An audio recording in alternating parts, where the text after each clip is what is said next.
Ini penting kalau terang. Makanya Imam Syafi'i masyhur makalah beliau tentang fikih dan tasawuf itu. Nggih saya kutip ya, dan saya memang saya hafalkan terus makna teman.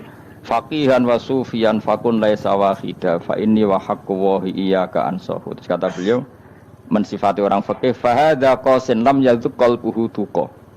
Wa hadza jahulun kaifadul jahli yasluhu. Itu masyhur. Di dunia ini identitas di dunia kita, dunia ulama itu hanya dua. Kalau enggak sufi ya faqih. Kamu jangan jadi salah satu. Faqih adalah orang sing qasin, itu qalbuhu qasin, hatinya itu keras, hatinya atas. Lam jadu qalbuhu tuqas, gak ditakwa blas. Wong faqih ora ditakwa blas, gak diempati blas. Tapi orang sufi itu wahada jauh ini malah geblek blas, malah parah meneh. Sing sitok atas hatine sitok geblek dari Imam Syafi'i itu. Kena protes berarti Imam Syafi'i aja protes aku. Kenapa begitu? Misalnya gini orang fikih. Kalau bapak nyontohkan tuh gini. Orang fikih itu punya aturan. Misalnya kalau ruko tidak begini enggak sah. Sujud kalau enggak begini enggak sah. Salat kalau tidak begini enggak sah. Oke, aturan itu baik. Tapi punya keangkuhan berpikir. Misalnya ada orang desa terbelakang. Misalnya di pedalaman Gunung Kidul, Kulon Progo. Ada orang yang ditobatkan orang-orang sufi. Orang sufi itu ya sing rodok goblok-goblok itu. Misalnya nobatkan. Enak mah yang fikir melok nobatno tapi tahu-tahu bilang ini sholatnya enggak sah, rukuknya enggak sah, Fatihahnya enggak sah. Dari sing sufi, wah semane nobatno ora iso sholat apa ora disahno. Si sufi ya goblok pisan, ketika ngawal si ajudannya tadi sholat enggak dikawal. Jika banyak aliran di Jawa sholat ala Kalijogo ya ono Fatihah mau meneng tok. Sitok sujud tok. Jadi ini sitok atas atine ora gelem bina tapi muni rasa. Sisi tok goblok, ora tahu nerusno pembinaan.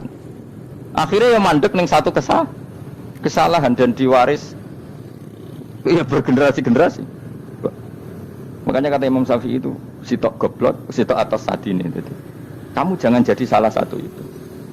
Makanya kamu aman karena kamu ndak sufi ya ndak faqih. Makanya enggak masuk enggak masuk yang dikritik Imam Syafi'i. Kamu sufi ya ndak, faqih ya ndak. Makanya kalau Imam Syafi'i ngeritik itu, tapi alhamdulillah saya ndak dua-duanya. Ya ndak sufi, ndak faqih. Karena orang sufi itu kalau ditelusuri itu memang kesalahannya terlalu banyak. Kecuali dia mau ngaji fikih. Kenapa? Kecuali dia mau ngaji fikih. Kayak tadi misalnya, sampai Imam Syafi'i zaman itu duka yang menghentikan usisat tasawuf alal kasal. Ilmu tasawuf itu dibina, itu berdasar kemalasan. Loh, saya punya teman sufi banyak. Saya ini kiai loh. Punya teman sufi banyak. Tekon nggon kula Gus donya wis rusak, sementing sakniki wis ngatah-ngatahno istighfar. Memangnya kita bisa diistighfari pangeran di sepuro pangeran ketika kamu orang alim ndak mulang? Memangnya kowe iso di sepuro pangeran ketika kowe sugih ra zakat? Memangnya kowe iso di sepuro pangeran wis kere ra nyapu masjid teko Jumatan, bareng ngrokoke diusep-usep ning pojok masjid bar mulai. Enak wae. Ana keran coplok istibarno. Memangnya kamu bisa jadi orang miskin seperti itu kemudian dimaafkan Allah? Ndak bisa. Kamu harus terlibat dalam proses sholat. Wis kere ya urun gawe keran, misale ora ngono urun masjid ya nyapu-nyapu. Sing sugih urun dhuwit, sing alim urun mulang. Kok enak. Dunya anggap rusak terus kabeh dhewean. Menengi sampean kedhewean neraka ora tak baturi ya ngono. Ndak bisa, sufi seperti itu ndak bisa, tuh kriminal. Malah Imam Syafi'i dalam satu makalah kowe esuk tasawuf, awan wis rondok ngene. Saking ekstrimnya beliau. Nah, kenapa Imam Ghazali muji orang sufi? Kitab-kitab Risalah Kusyirah muji orang sufi itu sufi-sufi yang kayak kue. Sufi-sufi yang belajar fikih, napa? Sufi-sufi yang masih mau belajar fikih. Kok enak? Jadi sufi itu maknanya sidik-sidik. Zaman wis rusak itu tidak seperti itu. Nak rusak, ya amanat pengiran kan melok dandani. Nah, ketika rakan didandani sebetulnya enggak masalah, kan ada alternatif. Misalnya gini, ada mobil rusak enggak bisa dipakai. Memangnya mobil hanya itu. Kan ada mobil yang lain itu jenis faqih. Ini enggak, kamu punya pemimpin hanya 2 atau 3 lah biar enggak nyindir. 3 atau 4 lah. Ketika 4 ini orang ini gagal, seakan-akan Indonesia gagal. Memangnya Indonesia hanya punya orang 4 itu, goblok sekali kita berpikir gitu. Segoblok-gobloknya apa? Memangnya Indonesia itu milik siapa?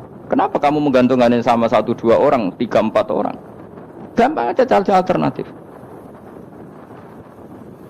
Terus tapi kan harus lewat pemilu, kusian ngenteni pemilu 5 tahun cepat. Mustafa Rokin jokno dadi calon presiden. Nah, kemen dadi negara tahlil. Karena dekne piye apa ngomong ekonomi ya ora iso. Ngomong wisata ya haram, ngomong budaya haram.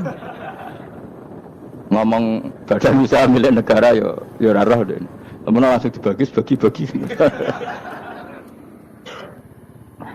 Tapi kelirunya kita selalu begitu. Ketika kecewa sama pemimpin, seakan-akan dunia ini tergantung pemimpin itu. Mana ada dunia ini dipasrahkan sama makhluk oleh Allah. Dunia ini milik Allah, nggak pernah dipasrahkan makhluk. Bahkan kiai mati pun nggak ngefek pada agama. Dulu sahabat meninggal agama jalan, wali songo orang-orang pilihan meninggal agama jalan. Karena Allah tidak ridho dunia ini, agama ini, dunia maupun agama dipasrahkan sama seseorang. Allah yang mengurus dunia ini. Apa nak konglomerat mati terus wong melarat kabeh? Enggak kan? Apa nak wong soleh mati terus wong bejat kabeh? Enggak. Allah yang mengurus agama ini, mengurus dunia ini. Saking goblokem, nak ono kecewa mek makhluk ini. Terus ya Allah, terus seakan-akan dunia ini runtuh. Ono pegatan sakake saiki ora ono sing lanang. Banyak orang pegatan terus bojo luwih apik. Bojone mati sing wedok malah makmur akeh to ora? Dulu kita punya pemimpin yang cakap, yang otoriter. Zaman itu pun di demo. Coba kita ini kan mulai dulu yang ngerti pemimpin di demo. Kok cek urip pantas di demo kan es mati digo kelangenan. Kelakuan kok ngono. Mulai dhisik nganti saiki. Kiai juga gitu, zaman urip dikerwiti. Kok bareng mati kiai penggantinya dikritik ora koyok kiai dhisik. Iku ora ya coba 66 Pak Karno dikritik, orde baru diurus gitu tuh. Nabi yang ngono mangsamu presiden tok. Nabi ku kan mukjizat iku ngaji. Jadi mukjizatnya Nabi ku ngaji. Jare masyarakat kon mukjizat ora keren blas. Mukjizat iku kudu nganggo tongkat. Dadi seru napa? Dianggap Nabi Harry Potter. Jadi Nabi ku mukjizat kok mulang. Mulang iku mengatur logika supaya mapan nikmati Allah dan Rasul. Itu mulang.